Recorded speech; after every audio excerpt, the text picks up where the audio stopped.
Welcome to our channel.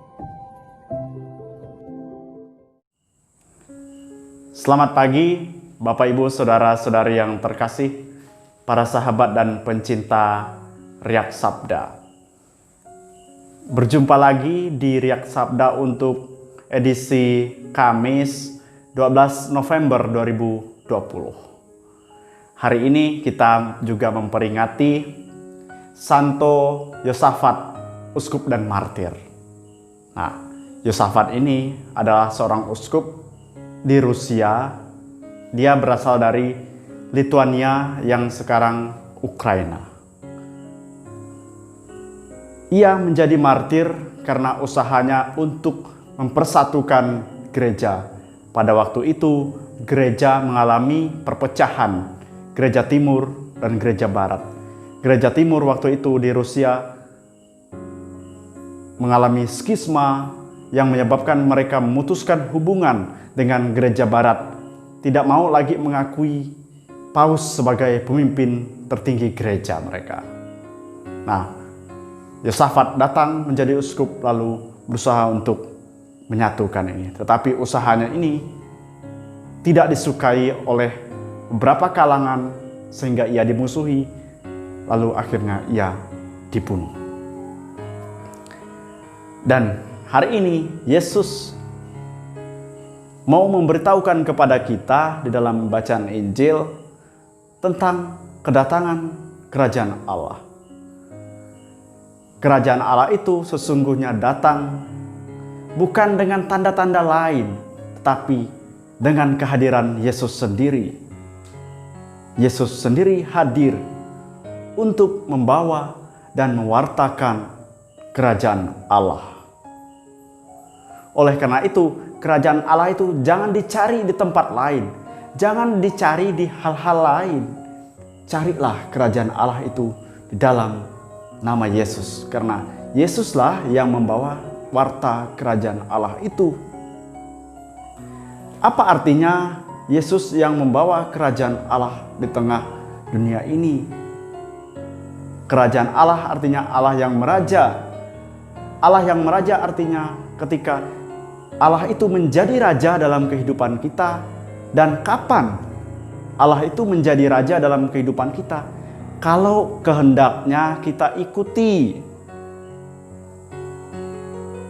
Dan apa tujuannya atau hasilnya kalau kehendak Allah itu kita ikuti? Akan terjadi damai dalam kehidupan kita. Dan Yesus datang sesungguhnya untuk membawa kedamaian, untuk membawa manusia bersatu dengan Allah. Seperti Yosafat juga, ia ingin menyatukan gereja yang sesungguhnya itu.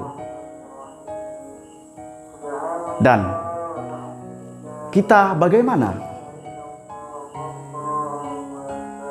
Apakah kita mau membawa Allah sebagai raja kita, atau yang lain sebagai raja kita, atau setan yang menjadi raja kita, atau mungkin diri sendiri, mungkin kita sendiri yang menjadi raja atas diri kita dan orang lain?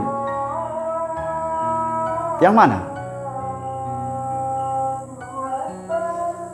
Kita mesti menjadikan Allah sebagai raja.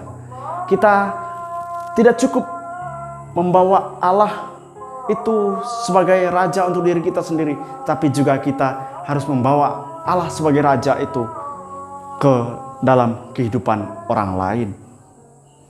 Kita bukan menjadi pemecah belah, pembuat onar, pembuat masalah, tetapi kita menjadi pembawa damai, pembawa kesatuan bagi orang lain.